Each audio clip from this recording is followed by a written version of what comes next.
Welcome to what we'll call episode 5 of the Athletic Philosopher podcast. I am Dr. Jordan Goldstein. Weird to call myself a doctor. Funny that this is probably the first time I've actually introduced myself on any of these podcast episodes. We are learning and growing together, friends. I used to be a sport prof. Now I coach and I train.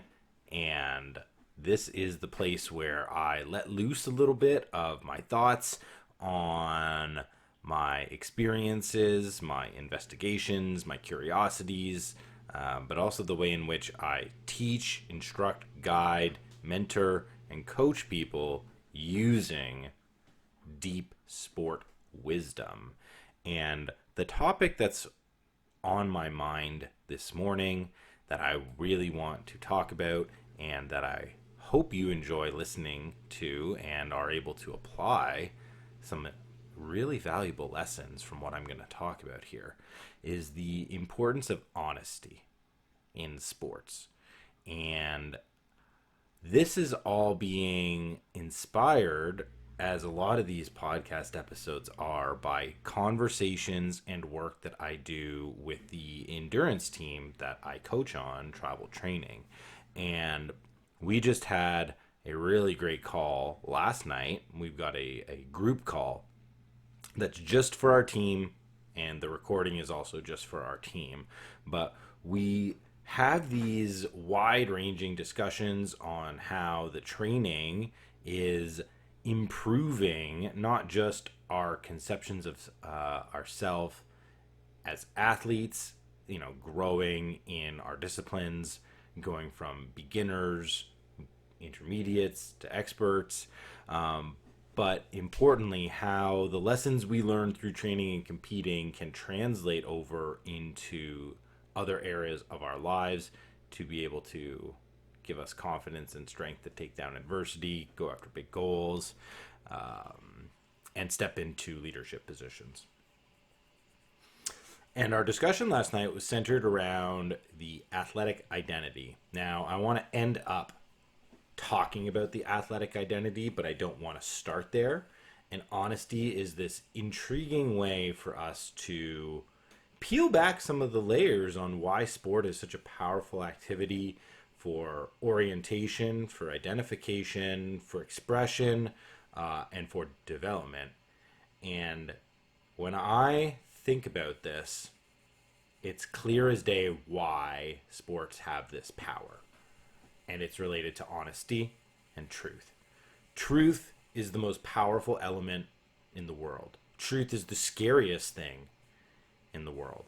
And if you doubt that, I'll have a challenge for you. What is easier, living by the truth or living by lies? Is it easier to fess up to the mistakes that you've made, or is it easier to come up with excuses to blame others? What do you do more often in your life? It's not a comfortable answer, I think, that you're getting. The truth is scary. The truth about who we are is scary. The truth about our responsibilities is scary. But we need the truth.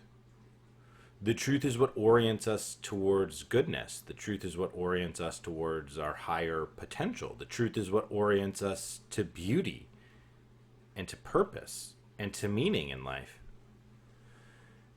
Lies, while they may be expedient, they don't lead to fulfillment. They don't lead to happiness. They don't lead to joy. They lead to regret. They lead to despair. They lead to nihilism. They lead to hopelessness. So sports have power because they're honest. And there's this obvious honesty that they're predicated on. The honesty of the contest. The honesty of the outcome of our physical challenge. When I line up next to you and we determine to run a 100-meter sprint, one of us is going to be faster. One of us will win, one of us will lose. That's the honesty of sport. The honesty is in the outcome. The honesty comes through the training. The honesty comes through the progressive overload that you put onto the barbell to get stronger. Going to failure. I can't lift that. I can lift that.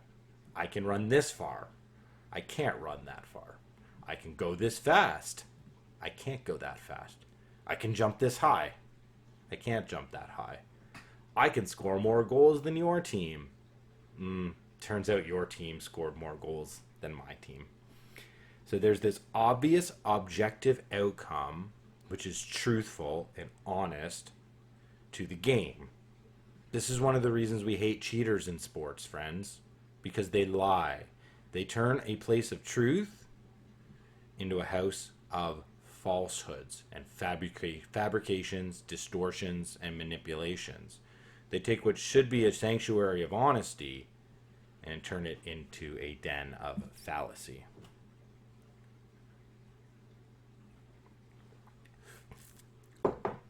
So there's this clear line of truth that is foundational to the utility and to the purpose of sport. We need that honesty. And one of the most important elements, if we just take out the outcome, right? There is the honesty of the physical effort.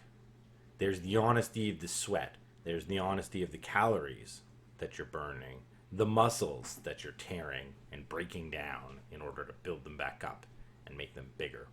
There's the honesty of your effort. You went hard or you didn't go hard. You showed up or you quit. And you didn't even bother giving yourself a chance at the starting line. All of these things are truthful and they cannot be denied. The body becomes this place of experience, of truth. And here we start to see the potential for what we experience in sport to become foundational to how we view ourselves as individuals, but also how we can start to extract out valuable lessons from our athletic experiences.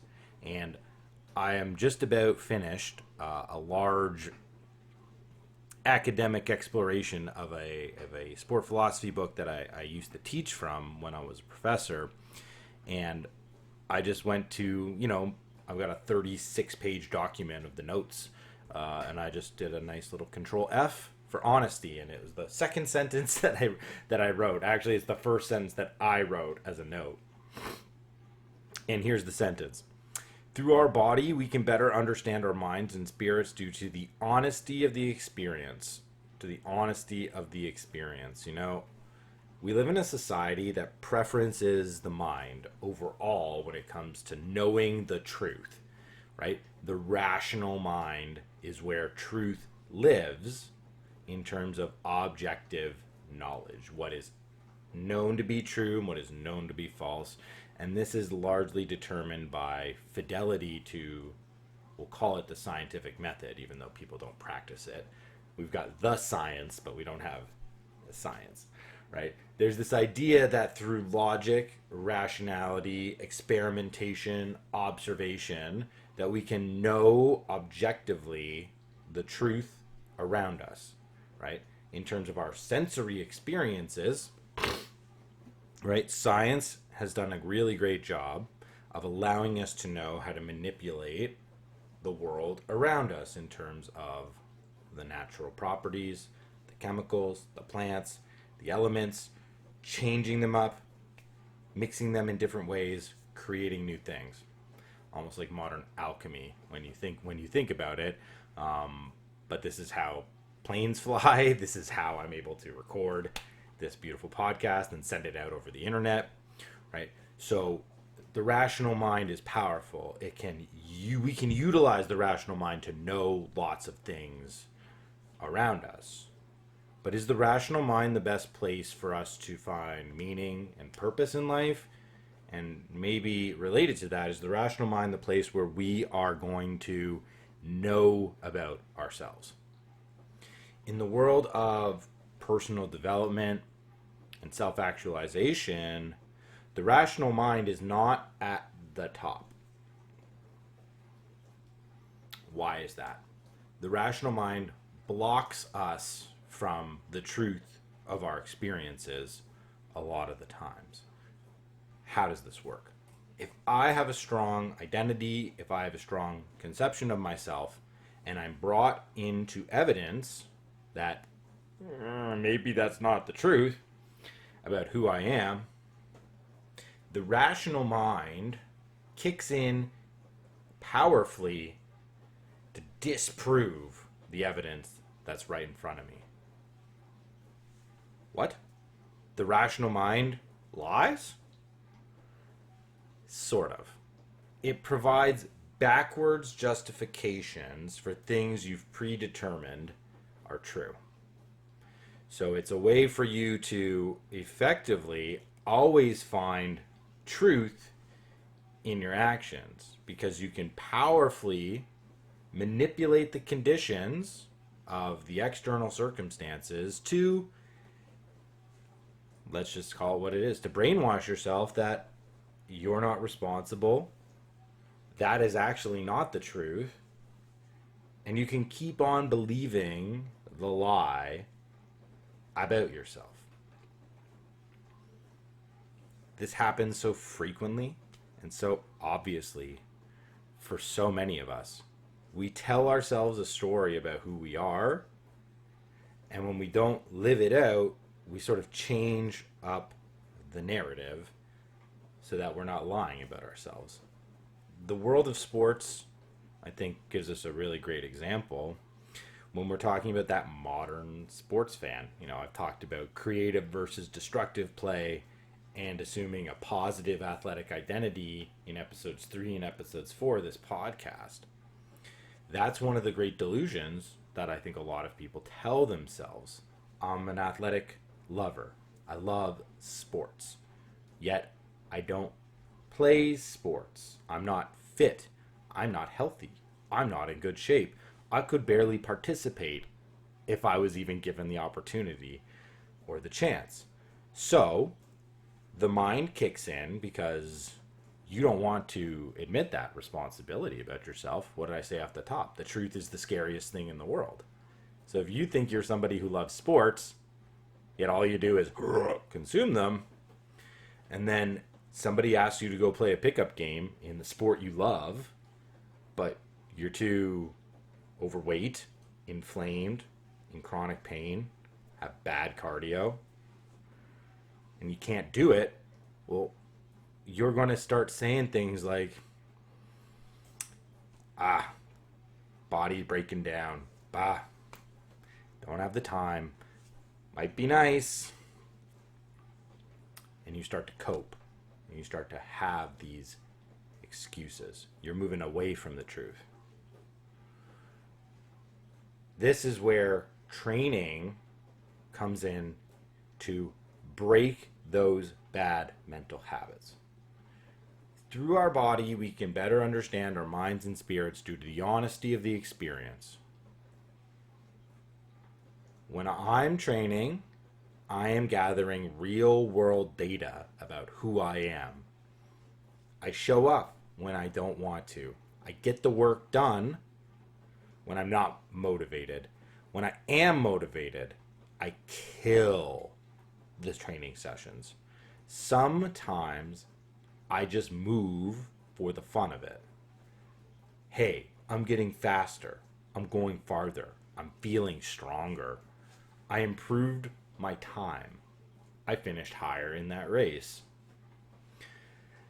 The more I give myself over to experiencing the honesty of my training, and I'm opening myself up to the honesty of the results of my competitions, the more I'm able to start building a solid foundation of who I am on things that are truthful about me. And here's another important fact I want everybody to understand when we're talking about honesty. This is not an externally validated honesty that we require confirmation for. It is an internal knowing. It is an internal understanding. It's internal truth. I don't need people on the outside to tell me the truth about what I'm experiencing, of what I'm doing, of how I'm growing. I can know things on my own. I can learn through experience. There's an entire philosophy dedicated to this kind of a knowledge extraction, and it's called phenomenology. Don't go read phenomenology. The phenomenologists are terrible. All you need to know is that rather than aiming our understanding of truth at, say, an understanding of the world and how it works, that's a lot of philosophy. Phenomenology is just how do we experience the world and what's the truth of that. And what's cool about a sport philosophy is that philosophy as an endeavor is just an open investigation into the truth. So when we think about sports and start to extract general truth from the specific truth of our training efforts and our competitions, again, we're creating this really, my hands are bad, wide and deep philosophy that is not based upon illusions or delusions, but built on honest foundations. Now, a lot of us struggle to know the truth about who we are because we're too worried about that external validation. And we need that.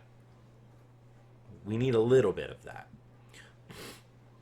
We need to be confirmed by other people in order for us to be truly a believer in ourselves. But we'll never be a believer if other people think something that's not true about us. So a lot of the adult world, I don't know if you've noticed, is built upon posturing, it's built upon signaling, it's built upon appearances and superficialities. But it's not based upon who we are as individuals with deep values and deep principles. And so we need to get out of the world of expecting other people to tell us the truth about who we are, or looking for other people to tell us the truth about who we are. What we want is to go inside, find the truth through honest experiences, and then display that character for others, which will then make them believers in the truth that we already know about ourselves. Is there any better place to demonstrate this than in athletics? You want to prove to somebody that you can take on a challenge, that you can train, that you can be disciplined, that you can go for a goal? Sign up for a race. Sign up for an athletic competition that's a little bit above your level right now. Shrink the gap, execute, go complete it. Prove who you are. That's the cool thing about sports. Nobody can take it away from you once you've accomplished it. You know those championship banners that they hang in the rafters of all the arenas in all the world? Nobody takes those away. Your team may not have won this year, but they did win in the past. And there's a truthful record of it. There's this honesty that is just so deeply penetrating all of these elements in sport. And that truth is a signal that we need to use this. We need to use this. The mind is a great tool, but it lies to us all the time. Other people lie. We lie to them. There's just not many places in the adult world where we can give ourselves over to a 100% honest activity. But sport gives us that. Even something like art or music or craftsmanship, I don't think approaches this. There's too much subjective preference in terms of what music I like what food I desire, right? What paintings I like to look at, what architectural styles I enjoy. I can have a subjective preference in sports. I like watching this sport. I like playing that sport. But that never strips away the fact that somebody wins, somebody loses. Energy's got to be expended in order for the goal to be completed, and we feel that through the honest effort of our body. The beauty of sport, one of the most beautiful parts of sport, is losing yourself in the present. And how do you do that? Through the experience of pain, running really hard, lifting really heavy weights, battling an opponent. You can't explain that away. You can't rationalize that away. You can't experience that in any other way other than to effectively adapt a different mindset. But that doesn't change the sensation. Like, I'll give you an example from the endurance world. Like, you want to sign up for a 100-mile race, everybody got to cover the 100 miles. Some people are going to grind. Some people are going to struggle. Some people are going to be cursing themselves the whole time. Other people are going to be smiling. Other people are going to be laughing. Everyone is going to hurt. Everyone is going to hurt. So we might experience the hurt differently, but there's the honesty that we are all hurting. We're all covering the same distance. So we may be experiencing it differently, but there's that foundational objective truth that rests at the bottom of it. And when it comes to who we are, now I think this is where we're going to end. When it comes to who we are, this goes back to that idea of posturing, of managing the reputation, of waiting for other people in order to gain acceptance or approval or permission to go do something.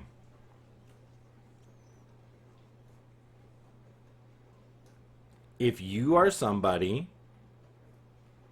who is unsure of who you are, you don't have a strong sense of your character, you don't really understand what your values are, what your principles are, and even if you kind of know what those are, you don't really know how to live by them, or you don't have the fortitude or the discipline, the willpower to go through the adversity that comes when you live that way. And what do you end up doing?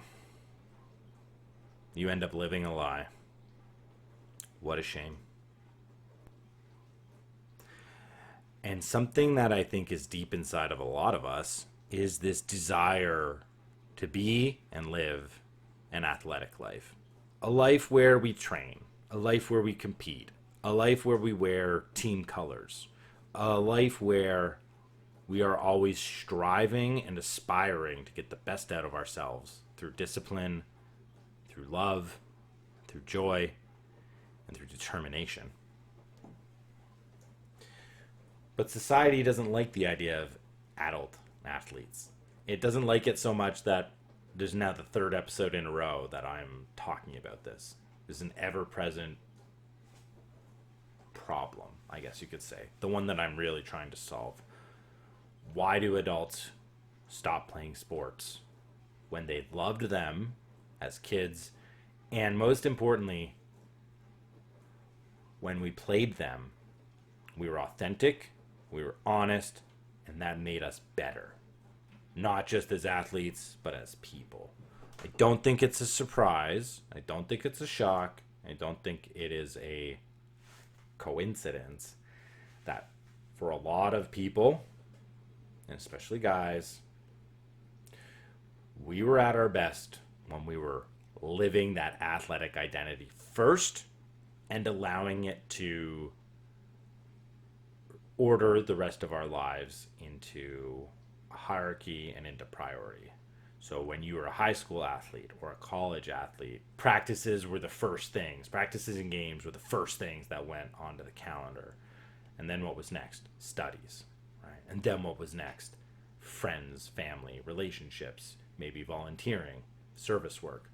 Everything fit in and found its place after the training, which provided you the discipline and the structure to allow those better parts of your character to emerge. And we think that it's the competing and the wins and the honesty of the outcome that maybe allowed us to fire so well, but it's not. It's the honesty of the process. It's the honesty of training. It's the honesty of showing up day in and day out that teaches you about yourself. Aristotle, my guy, he tells us that character is what we consistently work on to improve weaknesses, limitations, or gaps in ourselves. Sports gives us this obvious, objective way to see how we're claiming these physical gaps with our effort in terms of strength or speed or endurance or agility or balance. But there's also that character development that's going on deeply under the surface, and that is truthful in terms of determination, resiliency, sacrifice, and if we're doing it morally, as Aristotle has told us, and I believe I talked about this in the play episode, if we're internally motivated, motivated from the inside, motivated to do it just for the love of it, the thing is the end in itself. It's not a means to some other thing. We're not doing it as a utility. It's not instrumental. It's simply done because we want to. Then we also have words like love, creativity, joy, passion, expression. And it's this honesty that comes from within, this internal truth, that really gives us a sense of who we are. So the more we give ourselves over to the honesty of sport through the training and the competing, the more the honesty of who we are, the best versions of ourselves will emerge, and we will see that evidence that we are living as that person.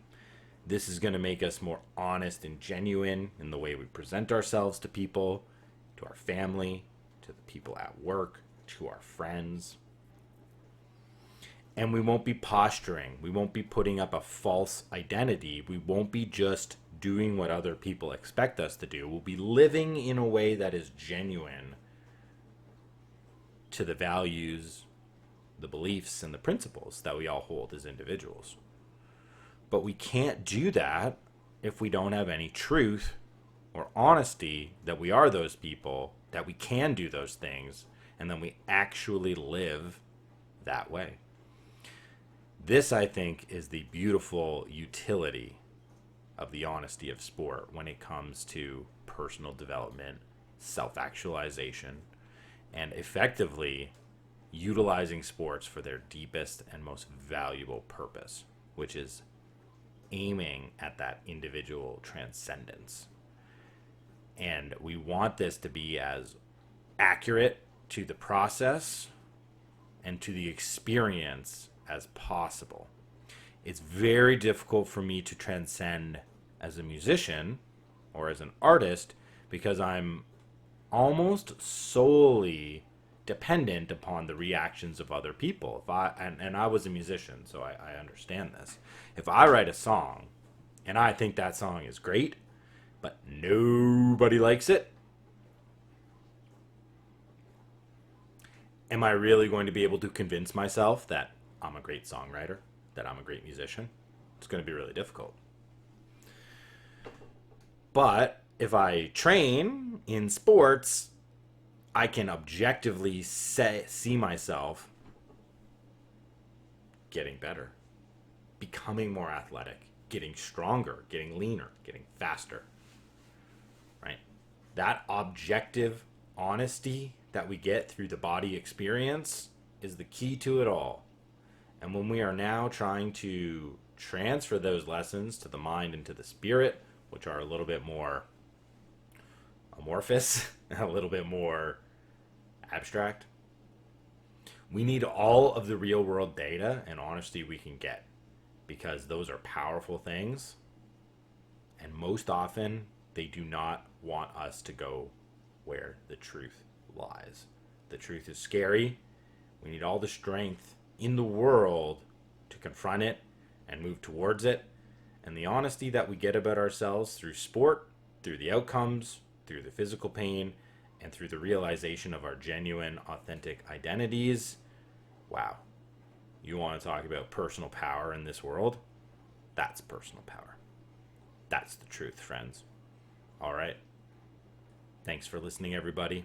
If I've got one piece of advice that I hope everybody can act on, is simply to view training and competing as core elements of an honest life. If I want to be somebody who tells the truth, if I want to be somebody who lives by the way I say I want to live, somebody who has values and principles, who isn't just tossed around by the whims of the crowd or society or the mob or whatever the current thing is, well, then I'm going to need to know who I am. And that cannot be built on a foundation of lies.